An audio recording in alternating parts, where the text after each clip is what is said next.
5. 유식학파의 견해. 본송의 해설. 외부세계.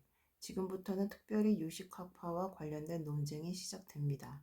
샨티데바는 다음 개송을 통해 먼저 유식학파의 입장에 해당하는 논제를 제시합니다. 그런 다음 그에 대한 중관학파의 반박을 제시합니다. 15-2. 만일 허위로라도 존재하지 않는다면 화는 무엇을 통해 볼 수 있는 것인가? 이와 같은 유식학파의 반문은 중관학파가 주장하는 것과 같이 일체의 모든 현상이 만약 환과 같다면 그것은 의식 속에 투영된 개념이 되거나 일종의 지각 혹은 또 다른 의식과 같은 것이 되기 때문에 그 역시 환과 같다는 것입니다. 그리고 만약 그렇다면 그 환은 무엇을 통해 인식할 수 있는 것인가? 라고 묻는 것입니다. 이에 대해 중관론자들은 다양한 방식으로 이들 유식학파의 반론을 반박합니다. 불교의 4대 주요 학파는 크게 소승의 유부와 경부학파, 그리고 대승의 유식과 중관학파로 구분됩니다. 그중 대승의 학파들은 현상의 무아, 즉 법무아를 기본적으로 인정합니다. 하지만 무엇이 그 무아의 의미를 구성하는지에 대해서는 서로가 이해를 달리합니다. 유식학파는 현실을 세 가지 상태로 이해하는데 각각 1. 다른 것에 의존하여 생겨나는 상태인 의타기성 2. 두루 수집하고 헤아려 분별하고 망상하는 상태인 변계소집성 3. 존재의 본질이 완전히 드러난 궁극적인 상태인 원성실성을 말합니다. 유식학파들이 말하는 법무화는 이와 같은 틀 안에 있습니다. 따라서 법무화를 통해 부정되는 자 혹은 정체성은 주로 그것들이 지시하는 바의 대상 혹은 그 대상과 관련된 개념이나 언어의 방식으로 존재합니다. 예를 들면 화병, 기둥, 탁자 등과 같은 일상의 대상이나 형상들은 그것을 나타내는 용어에 기초한 것일 뿐 그 자체로 존재하는 것이 아니라는 말입니다.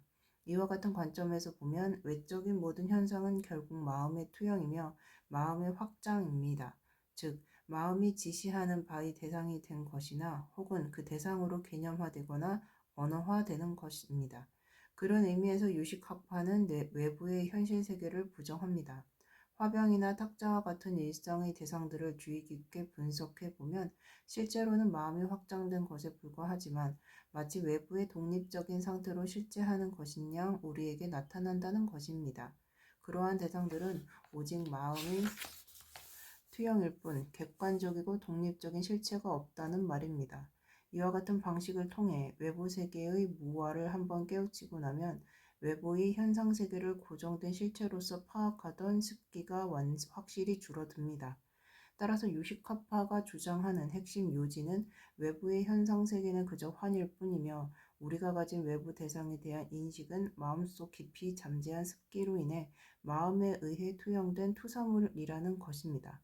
다음 개송에서 샨티데바는 유식학파의 견해에 따르면 외부 세계의 현실조차 유지될 수 없을 것이라고 말합니다. 16. 만일 그대 앞에 환 자체가 존재하지 않는다면 그러면 그때는 무엇을 어떻게 본다는 것인가? 마음 그 자체와 다른 모습으로 존재한다 해도 그와 같이 나타나는 모습도 마음 그 자체이다. 이 경우 유식학파의 입장은 외부의 대상들은 실질적으로 존재하는 것이 아니고 단지 마음의 투영일 뿐이라는 것인데 이것은 우리의 인식과 외부 세계의 현실 사이에 어느 정도 차이가 있다는 것을 인정한다는 의미입니다. 그렇기 때문에 최소한 외부 세계와 관련해서는 그것이 환과 같다는 것을 그들도 인정하는 셈입니다.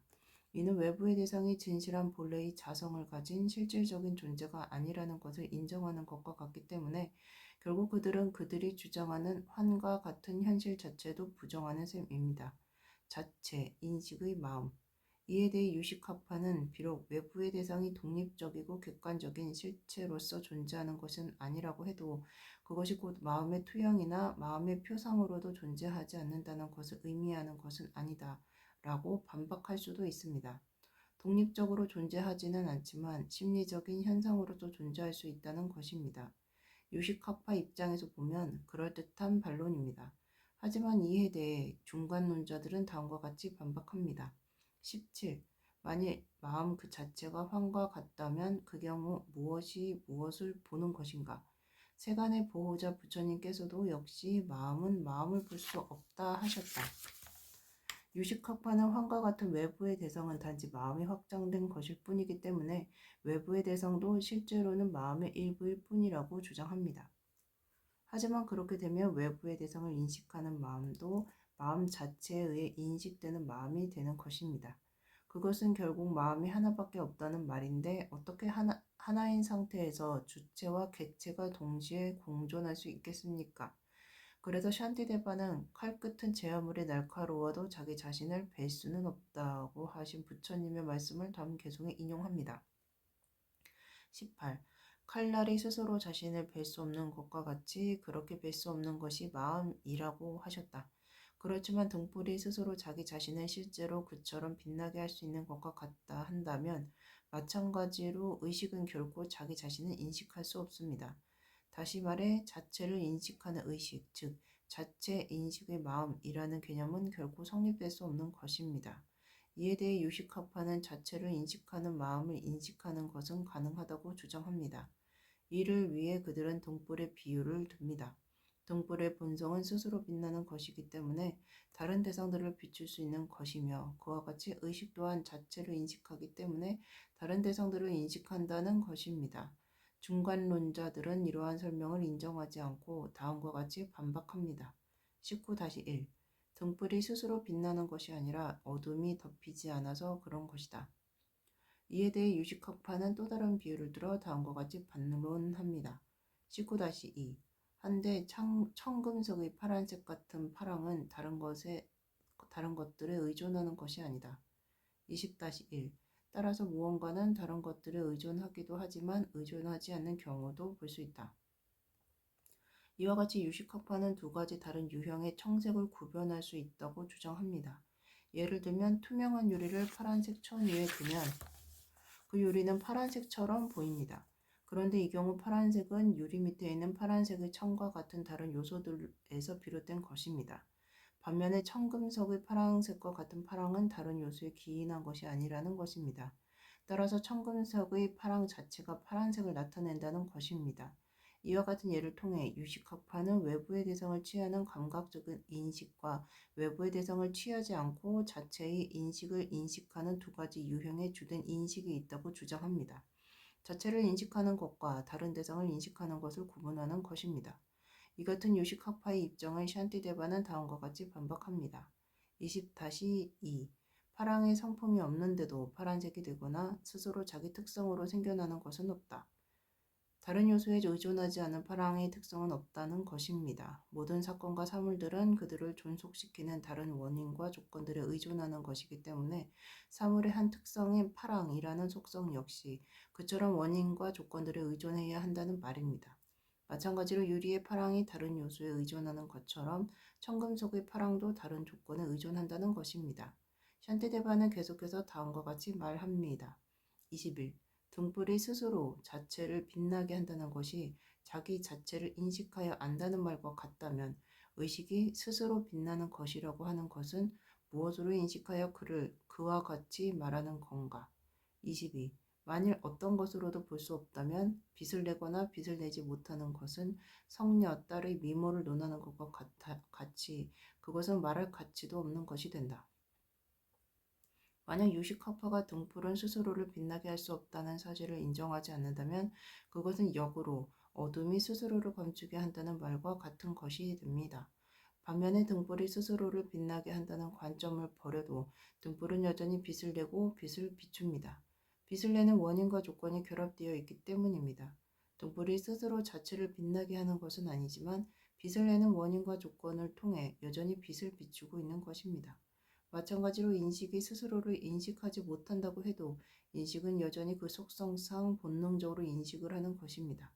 따라서 중간론자인 샨티데바는 이와 같이 빛을 내는 것도 다른 요소에 의지하는 것이기 때문에 빛을 내게 하는 원인과 조건이 사라지면 빛 자체도 사라지게 된다고 말합니다. 등불이 스스로 자체를 비추고 의식이 스스로 자체를 인식한다는 것은 마치 자식을 잉태할 수 없는 성녀가 존재하지도 않는 그의 딸을 아름답다고 말하는 것과 같아서 이치에 맞지 않다는 것입니다. 이에 대해 유식학파는 자체 인식하는 마음, 즉 자체로 인식하는 특성을 입증하기 위해 다음과 같이 반론합니다. 23-1. 만약 자체 인식이 존재하지 않는다고 하면 의식이 기억을 가지는 것은 어찌된 일인가? 일반적으로 말하면 무언가가 존재하는지 아닌지를 결정하는 기준은 그것이 유효한 인식으로 성립될 수 있는지 아닌지에 따른 것입니다. 어떠한 사건이나 사물이 유효한 인식으로 성립되는 것이라면 그것은 존재한다고 말할 수 있습니다. 그러므로 현상의 실존은 인식이나 지각의 유효함에 의존합니다. 하지만 인식의 유효함은 현실과의 관계에 따라 달라지기 때문에 인식과 인식 대상은 서로에게 의존하는 관계성에 따른 것입니다. 대상이 없이는 그것을 지각하는 주체인 의식이나 자각이 있을 수 없는 것입니다. 하지만 요식학파는 인식과 인식 대상 사이에 이와 같은 상호의 존적 관계성을 인정하지 않습니다. 그들의 관점에 따르면 주관적인 경험이 대상들의 특성을 결정합니다. 따라서 의식이나 인식 주체의 결정에 따라 대상의 특성이 부여되는 것입니다. 하지만 그들이 말하는 주관이나 의식의 실체에 대해서도 또 다른 확인이 필요합니다. 다시 말해 의식이나 인식 주체 역시 다시 다른 무언가에 의해 인식되어야 한다는 것입니다. 이와 같이 모든 인식에 그것을 성립시키는 또 다른 인식이 요구된다면 그것은 결국 무한 반복의 모순이 될 것입니다. 따라서 유식학파는 자신들의 논리적인 모순을 극복하기 위해 자체 인식의 마음이나 자체 인식 능력을 주장할 수밖에 없습니다. 이와 같은 이유로 유식학파는 의식이나 마음의 자체 인식 능력을 주장하는 것입니다. 이들의 주장은 기억을 전제로 합니다. 유식학파에 따르면 우리는 무언가를 기억할 때 단순히 그 대상만을 기억하는 것이 아니라 그 대상을 지각한 인식도 함께 기억합니다. 어떠한 대상을 처음 지각할 때 거기에는 그 경험을 기록하는 또 다른 능력이 존재한다는 것입니다.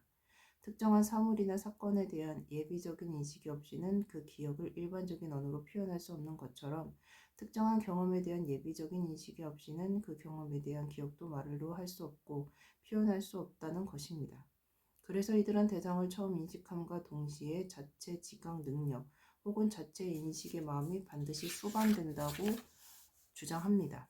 샨티데바는 유식학파가 예를 든 기억에 대해 다음과 같은 대안적인 설명을 제시합니다. 23-2. 이전에 다른 데서 경험한 것들과 관련하여 그로부터 쥐들의 독을 기억하는 것과 같다. 중간론자들의 관점에서 보면 주체와 객체는 상호 의존 관계에 있기 때문에 서로가 서로에게 동등한 능력을 발휘합니다. 서로가 상대에게 의존해야 각자 유효하게 존속되는 것입니다. 그러므로 중간론자들은 자체 인식의 마음과 같은 어떤 특정한 의식 상태가 의식 전체를 주관하는 듯한 그와 같은 경우를 상정하지 않습니다. 콘누라마 림포체는 먼저 감각의 인식을 통해 파란색을 지각하고 이후에 그렇게 지각된 인식을 기억하는 경우 그때 대상을 기억하는 행위는 그것을 인식했던 기억과 그 기억을 인식하는 행위가 동시에 함께 작용하는 것이라고 말합니다. 특정한 대상에 대한 기억은 그 대상에 대한 경험과 무관하게 독립적으로 떠오를 수 없습니다. 왜냐하면 대상에 대한 기억은 주관적인 경험과 함께 떠오르기 때문입니다. 따라서 기억을 설명하기 위해 굳이 자체의 인식 능력을 따로 상정할 필요는 없습니다. 이에 대해 유식학파는 그들의 입장을 대변하는 자체 인식을 방어하기 위해 또 다른 주장을 내세웁니다. 24. 특정한 조건으로 다른 이들의 마음을 보기에 그 자체도 볼 수 있다고 한다면 성취의 안약을 눈에 바르면 비밀의 보병이 보인다고 하지만 안약 자체는 볼 수가 없다. 요식학파는 선정산매를 아주 깊이 수용한 이들의 경우 다른 사람들의 마음을 보는 신통력을 얻을 수 있다고 주장합니다. 이와 같이 멀리 있는 것도 볼 수 있는 신통을 발휘할 수 있는 것이 마음이기 때문에 그보다 훨씬 더 가까이에 있는 마음 그 자체는 당연히 볼 수 있다고 주장하는 것입니다. 이에 대해 중간론자들은 또 다른 비유를 통해 반박합니다.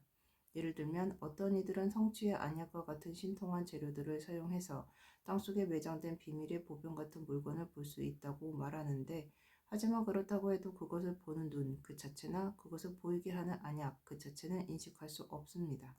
마찬가지로 다른 사람들의 마음을 인식할 수 있는 신통한 마음이 있다고 해도 마음 자체는 인식할 수가 없다는 것입니다. 이에 대해 유식학파는 만약 자체의 인식 능력을 인정하지 않는다면 그것은 인식의 유효성을 성립시키는 기반 자체를 부정하는 것과 같다고 반박합니다. 이에 대해 샨티데바는 단순하게 보고 듣고 아는 것을 부정하는 것은 아니라고 말합니다. 25. 그와 같이 보고 듣고 아는 것을 여기서 부정하려는 것은 아니다.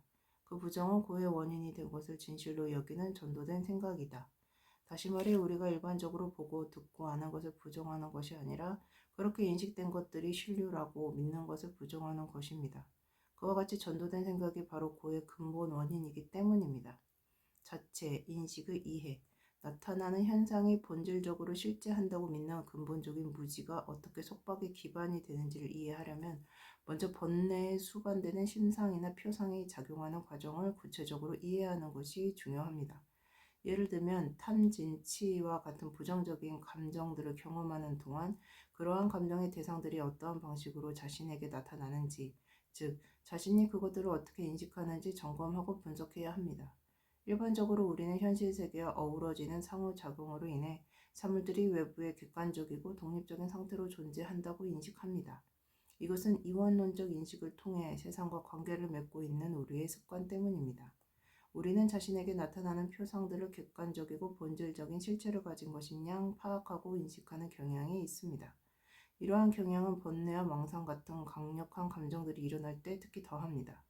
예를 들어 누군가가 혹은 무언가에 대한 강력한 열망을 경험하면 우리를 이끌리게 한 그 대상은 그 순간 온전하고 완벽한 대상처럼 보입니다. 이끌리는 욕망의 대상이 독립적인 존재처럼 우리의 인식에 나타나는 것입니다. 마찬가지로 격렬한 분노나 증오를 경험할 때도 그 분노의 대상이 마치 독립적으로 실제하는 것처럼 우리의 인식에 나타나며 실제로 그와 같은 증오심을 가지고 있는 것처럼 느낍니다. 이처럼 강력한 감정에 사로잡히면 그 순간 우리는 대상이 되는 사물을 100% 좋은 것으로 여기거나 100% 나쁜 것으로 여기는 흑백 논리에 빠지게 됩니다. 이것이 우리의 습기입니다. 이와 같이 분노, 시기, 질투와 같은 격렬한 감정들을 주의 깊게 살펴보면 그 중심에 나 혹은 자아에 대한 강력한 감각이 자리하고 있다는 것을 인가의 과정 속에서 발견하게 될 것입니다. 이것은 내가 싫어하는 거야 혹은 이것은 내가 좋아하는 거야 라는 느낌들은 감정적인 경험의 기반이 됩니다. 그렇다면 이렇게 강력한 나에 대한 감각을 어떻게 맞이해야 하고 또 어떻게 대처해야 할까요? 분석은 이에 대한 한 과정입니다. 번뇌와 망상에 대처하는 또 다른 과정은 감정에 이끌린 대상에 고착하고 그것을 실제인 양 여기는 전도된 생각을 줄여나가는 것입니다. 값비싼 물건들을 대하는 자신의 태도를 살펴보고 그것을 본보기로 삼아야 합니다. 예를 들어 자신이 애착하는 물건을 발견하고 그것을 사기 전의 감정과 사고나 이후의 감정으로 나누어 살펴보면 그것을 소유하기 이전과 소유한 이후가 확연히 다르다는 것을 알게 됩니다. 일단 그 물건을 사고 나면 그때부터 거기에는 나라는 자아의식이 결합되어 나의 것이라는 소유의식이 생겨납니다. 놀라운 것은 사기 전에 느꼈던 물건에 대한 강렬한 애착이 그것을 사고 난 이후에는 점점 감소한다는 것입니다. 동일한 물건을 두고도 상황에 따라 다르게 느끼고 다르게 대한다는 것을 알 수 있습니다. 일반적으로 말하면 분노나 집착 같은 감정들은 서로 다른 수준에서 생깁니다. 나라는 자아의식이 어느 정도 개입되었는가에 따라 표출되는 감정의 정도가 달라지는 것입니다. 또한 거친 차원에서 보면 우리는 자아를 몸과 마음으로부터 독립된 하나의 실체이자 일종의 자기만족적인 기능이나 자율적인 능력을 가진 통제자로서 인식하는 경향이 있습니다. 이와 같은 방식으로 자아를 파악하는 것은 지극히 본능적입니다. 예를 들면 우리는 심장을 이식하거나 사지를 절단하는 위험한 수술도 생존을 위해 필요하다면 기꺼이 수용합니다. 건강할 수만 있다면 아마도 몸 전체도 바꾸려고 할 것입니다. 가능하다면 마음마저 바꾸고 싶어 할 수도 있습니다. 이와 같은 의지는 우리가 자아를 침신에서 분리된 독립된 실체로 여기고 있다는 증거입니다. 하지만 샨티데바가 개송해서 말하고자 하는 것은 그와 같이 존재하는 자아는 없다는 것입니다. 즉, 자아의 부재를 말하고자 한 것입니다. 요점은 이와 같은 방식으로 자아의 부재를 통찰하게 되면 그에 따라 자연스럽게 자아에 대한 집착이 줄어들고 자아를 중심으로 파악하던 나와 현상에 대한 이해가 점차로 달라진다는 것입니다. 앞에서도 언급한 유식학파의 견해처럼 외적인 모든 현상을 번뇌와 망상으로 점철된 자신의 마음에서 투영된 것이라고 보게 되면 외부의 대상에 대한 집착도 확연히 줄어드는 것이 사실입니다. 이와 마찬가지로 독립적이고 자율적인 자아의 부재를 깨닫게 되면 그러한 자아를 본질적인 것으로 여기고 집착하던 관점도 점차 사라지게 되는 것입니다. 환과 마음. 이어서 산시대바는 또 다른 유식학파의 논점을 제시합니다. 26. 마음과 환은 서로 다른 것이 아니며 다르지 않아 분별할 수 없다고 하면 실제 한다면 어떻게 다르지 않겠는가? 다르지 않은 것이면 실제 할 수 없다. 이 유식학파의 주장은 환과 마음은 서로 같은 것도 아니고 다른 것도 아니라는 것입니다. 다시 말해 환은 마음 자체가 아니라는 것입니다. 환은 이와 같이 마음과 동일한 것도 아니고 분리된 것도 아니기 때문에 그것은 단지 마음이 투영된 것일 뿐이라고 주장합니다.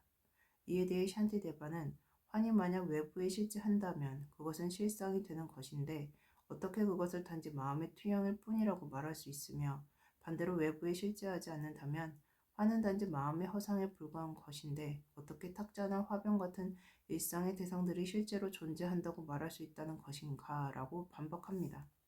따라서 이와 같은 유식학파의 주장은 어떻게 해도 모순이 됩니다. 이에 대해 유식학파는 비록 외적인 대상들이 실제하지 않는 환과 같은 것이라고 해도 그것들은 여전히 관찰될 수 있는 것이라고 주장합니다. 27. 마찬가지로 환이 진실이 아니라고 해도 볼 수 있는 것처럼 보는 것이 의식이다. 윤회는 실제의 의지처가 있어야 하는데 그렇지가 않다면 허공과 같은 것이다. 이에 대해 샨티데바 역시 같은 방식으로 대응하여 마음이 비록 전제 차원에서는 존재하지 않는 것이라고 해도 그 마음은 여전히 관찰될 수 있다고 응수합니다. 이에 다시 유식학파는 윤회하는 존재는 반드시 객관적이고 실질적인 기반을 가지고 있어야 한다고 반박합니다. 그렇지 않다면 그것들은 개념적으로 추상화된 허공과 같은 것이 된다는 것입니다. 이와 같이 유식학파는 허공을 추상적인 것으로 여기면서도 그렇게 추상화된 허공조차 그 존재성을 유지하기 위해서는 여전히 무언가 실질적인 기반이 되는 실제가 있어야 한다고 믿습니다. 이에 대해 샨티데바는 다음과 같은 개성으로 응답합니다. 28. 실제하지 않는 것이 실제하는 것에 의존하여 작용한다면 그것은 어떻게 해서 가능한 것인가? 그대가 말하는 마음은 함께하는 조력자가 없으면 홀로 고정된 채 그 자체로 고를 때 있는데도 말이다. 29. 만일 마음이 걸림없이 자유롭다면 그러면 모두가 열애와 같아야 한다. 그렇다면 오직 마음뿐이라고 분별한 것에는 어떤 의미가 있는가? 유식학파는 자신들의 논리에 따라 일체의 대상들과는 독립적으로 존재하는 것이 마음이며 궁극적으로는 오직 마음뿐이라는 것을 인정하라고 강요하고 있습니다. 하지만 만약 그들의 논리대로 오직 마음만이 전부라면 그것은 외부 세계에 대한 모든 사유의 과정이 해체되어 더 이상 이원론적 현상들이 남아있지 않은 범신의 상태와 유사한 것이 됩니다. 이와 같이 마음과 분리된 것은 아무것도 없다는 자신들의 논리로 인해 유식학파가 주장하는 마음은 결국 일체의 이원론적 휘론에서 벗어나 있는 것입니다. 그들의 논리대로라면 이원적으로 나타나는 모든 형색은 단지 환에 불과한 것이며 따라서 존재하지 않는 것이기 때문입니다. 이것은 또한 마음을 가지고 있는 일체의 유정 중생들이 이미 이원의 경계를 넘어서 있다는 것이 되며 따라서 아무런 노력이 없어도 완전한 자유의 경지에 있는 붓다들이 된다는 것을 암시합니다. 샨티데바는 유식학파의 입장에 대한 논리적 귀결을 이와 같이 설명함으로써 마음의 본질에 대한 다차원적인 이해를 제공합니다. 중도적 접근법. 이에 따라 샨티데바는 이어지는 개성들을 통해 중도의 필요성을 논의하기 시작합니다. 먼저 그는 중간의 무자성을 반대하는 다음과 같은 관점을 제시합니다. 30. 환과 같다는 것을 알고 있다고 해도 남은 그 번뇌는 어찌 제거해야 하나? 마술로 만들어낸 환영의 여인이라고 해도 애착은 일어날 수 있는 것이다.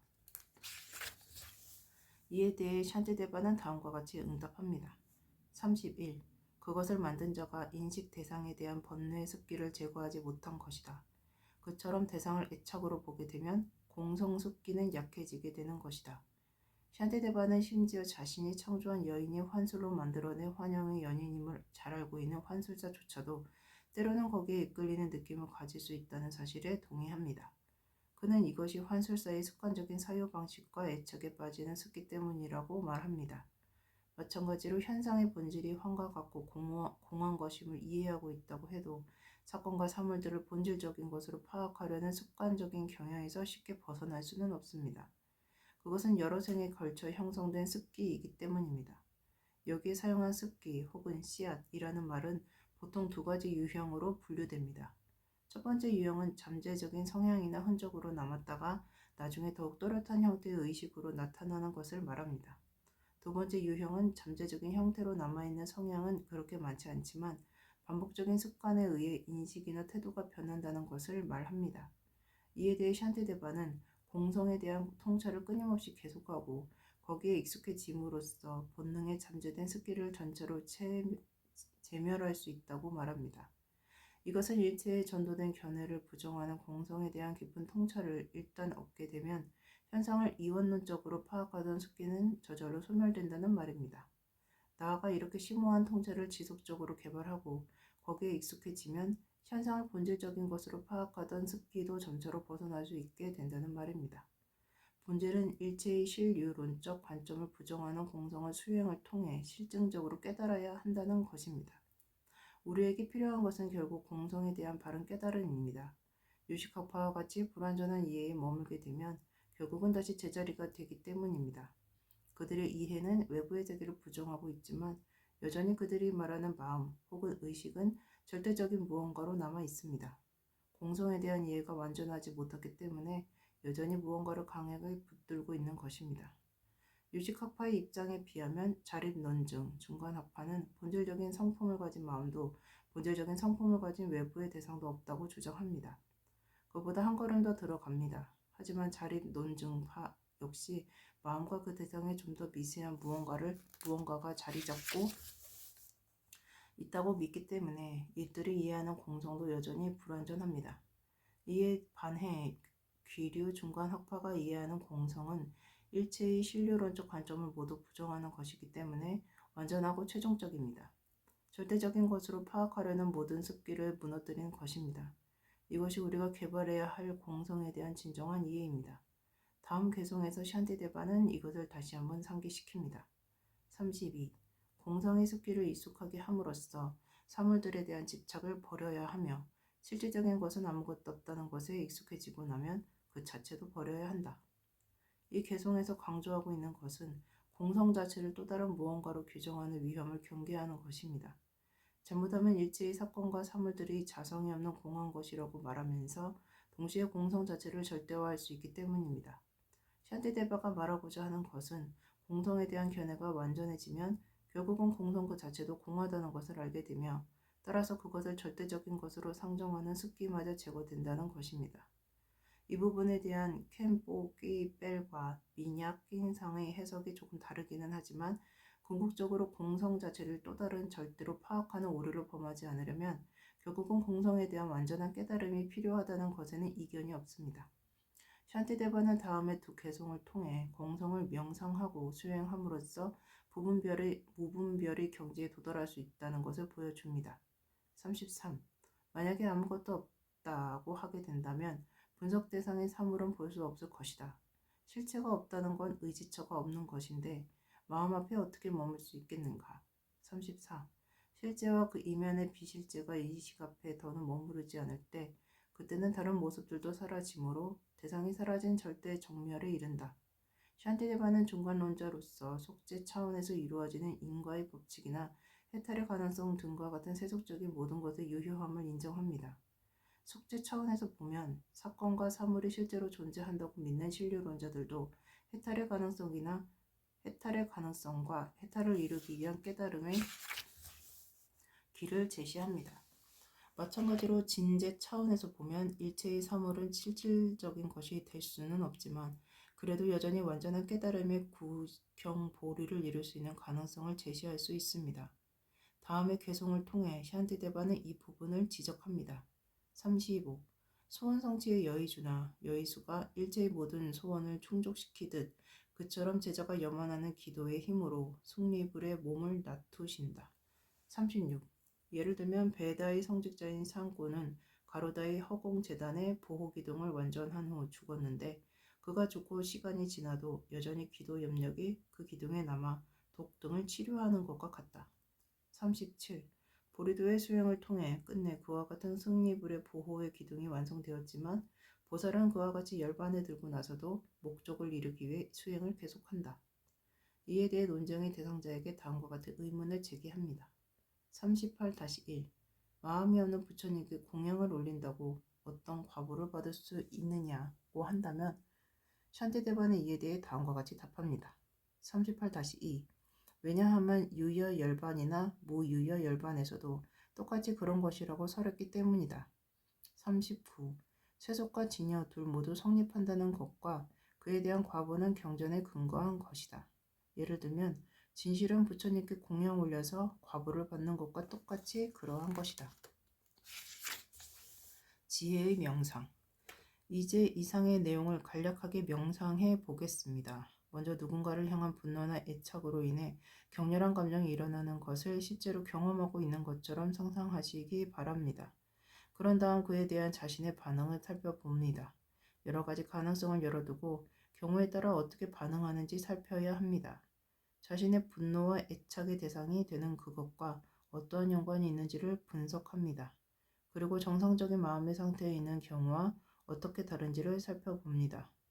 분노와 애착의 감정으로 대하는 세상과 정상적인 마음으로 대하는 세상이 어떻게 다른지를 살펴야 합니다.